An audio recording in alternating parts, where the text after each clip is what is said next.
बाल्यावस्था एवं उसका विकास विषय में आज हम स्नायु विकृति यानी न्यूरोसिस के बारे में पढ़ेंगे कि न्यूरोसिस क्या है। स्नायु विकृति यानी न्यूरोसिस किसी व्यक्ति का ऐसा व्यवहार जो सामान्य व्यवहार से बहुत अधिक भिन्नता रखता हो, उसे स्नायुविक कहा जाता है।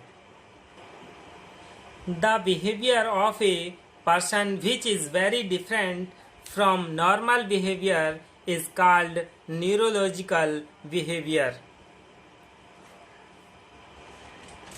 इस प्रकार का व्यवहार या स्नायु तंत्र के ठीक से कार्य न करने के कारण होता है या अन्य किसी प्रकार के मनोविकार के कारण।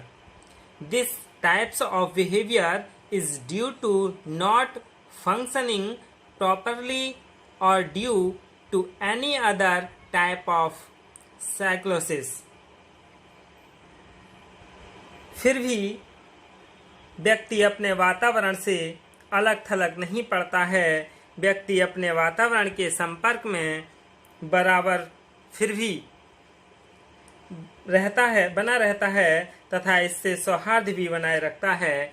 इस प्रकार के स्नायु व्यवहार के यानी मनोस्नायुविक व्यवहार के मुख्य कारण जानते हैं कि क्या है।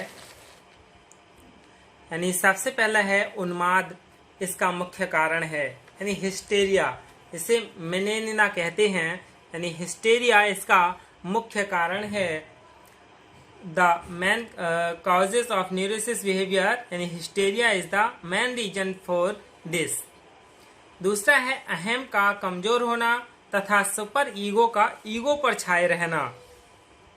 The weakening of the ego and the super ego being dominated by the ego. उच्च तनाव इसका तीसरा कारण है यानी हाई टेंशन इसके थर्ड रीजन है।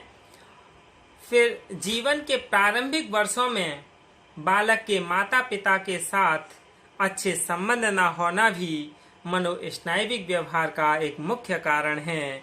Not having a good relationship with the child's parents in the early years of life.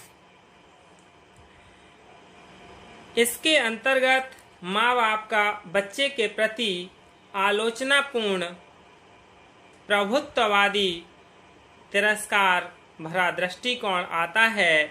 बच्चे जैसे जैसे बड़े होते जाते हैं उनका यह व्यवहार वातावरण में भी परिलक्षित होने लगता है तथा इसके परिणाम स्वरूप समस्या गंभीर हो जाती है। Under this the parents critical domineering disdain towards the child comes. As children get older, their behavior also gets reflected in the environment, and as a result the problem becomes serious. एक पत्नी जो इस प्रकार की समस्या से गुजर रही होती है उसे अपने पति के साथ समायोजन करने में बहुत कठिनाई आती है।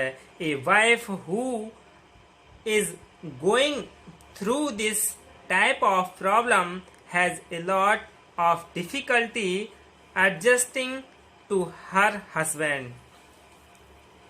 स्नायु विकृति की समस्या को हम इस तरह से समझ सकते हैं कि एक बच्चा जानता है कि उसके माँ बाप तथा परिवार के अन्य सदस्य यानी जो अदर मेंबर हैं फैमिली के, उसके सबसे करीबी सदस्य माने जाते हैं। वह इनके साथ घनिष्ठ संबंध स्थापित करता है। यानी जिस बच्चे के माता पिता परिवार के जो अन्य सदस्य होते हैं उनसे करीबी सदस्य जो माने जाते हैं उनसे बालक क्या है घनिष्ठ संबंध स्थापित कर लेता है।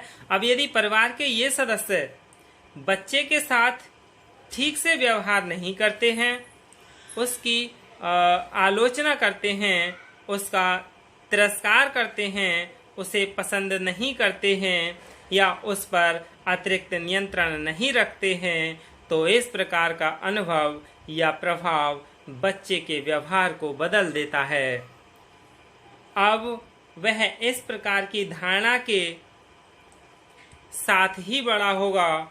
वह सोचने पर मजबूर होगा कि जब माँ बाप ही जो उसके सबसे नज़दीकी माने जाते हैं वे ही उसके साथ ठीक से व्यवहार नहीं करते हैं, तो दूसरे लोगों से अच्छे व्यवहार की कैसे अपेक्षा की जा सकती है। परिणाम स्वरूप बच्चा अब पूरे समाज को ही संदेह की नज़र से देखता है और इस प्रकार का वह एक समस्यात्मक बालक बन जाता है।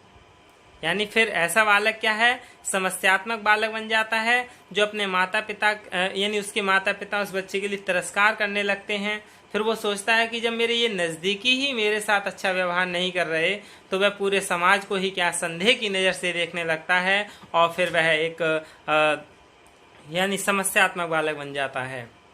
इस प्रकार के न्यूरोटिक व्यवहार का प्रभाव यानी ऑब्सेसिव कंपल्सिव रिएक्शन द हाइड्रोकॉन्ड्रिया से देखने को मिलता है। यानी हाइड्रोकॉन्ड्रिया जिसे रोग भ्रम कहते हैं और ऑब्सेसिव कंपल्सिव रिएक्शन यानी जिसे जुनूनी बाध्यकारी प्रतिक्रिया कहते हैं। तो हम सबसे पहले जुनूनी बाध्यकारी प्रतिक्रिया यानी ऑब्सेसिव कंपल्सिव रिएक्शन के बारे में जान लें।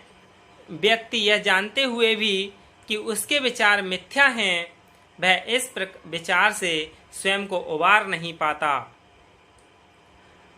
और कंपल्सन में व्यक्ति यह जानते हुए भी कि वो जो करने जा रहा है वह बेकार है, फिर भी वह स्वयं को उस कार्य को करने से रोक नहीं पाता। यानी वह फिर भी उस कार्य के लिए कर लेता है, वह अपने आप को रोक ही नहीं पाता। हाइड्रोकॉन्ड्रिया में व्यक्ति यानी हाइड्रोकॉन्ड्रिया कहते हैं रोग भ्रम। रोग भ्रम में व्यक्ति किसी कार्य में असफल होने पर कमजोरी का बहाना बनाता है। वह ऐसा कष्ट से बचने के लिए करता है, जबकि वह वास्तव में बीमार नहीं होता, लेकिन फिर वो क्या है, बाद में बीमार पड़ ही जाता है। जैसे एक व्यक्ति जानता है कि वह अपने से ताकतवर आदमी से यानी एक व्यक्ति ये जानता है कि उससे ताकतवर आदमी है और उसको वह हरा नहीं सकता, लेकिन फिर भी वह बीमारी का बहाना बनाकर कहता है कि वह बीमारी की वजह से लड़ नहीं सकता। वह अपने आप को फिर भी सुपर बनाए रखता है। वो कहता है कि मैं बीमार हूँ, इस बीमारी की वजह से इससे नहीं लड़ सकता, वरना मैं इसे हरा देता। यानी वह इस तरह से एक रोग भ्रम में बना रहता है। वह कर सकता है, लेकिन फिर भी वह अपने आप को यह सोचता है कि मैं बीमार हूँ, मेरे बस की नहीं। वो अंदर से इस बात के लिए सोचता है। अब हम मनोस्नायु विकृतियों के प्रकार यानी काइंड्स ऑफ साइकोन्यूरोसिस के बारे में जान लें कि मनोस्नायु विकृतियों के क्या प्रकार हैं। मनोस्नायु विकृतियों के मुख्य रूप से 5 प्रकार माने जाते हैं। सबसे पहला है मनोस्नायु दौर्बल्य यानी न्यूरोस्थेनिया। दूसरा है चिंता मनोस्नायु विकृति यानी एनेक्साइटी न्यूरोसिस। तीसरा है चिंता उन्माद यानी एनेक्साइटी हिस्टेरिया। और चौथा है बाध्यता मनोस्नायु विकृति यानी ऑब्सेसिव कंपल्सिव न्यूरोसिस। और 5वां है उन्माद यानी हिस्टेरिया। ये क्या है, मनोस्नायु विकृति के प्रकार हैं और यही क्या है मनोस्नायु विकृति और उसके प्रकार हैं। धन्यवाद।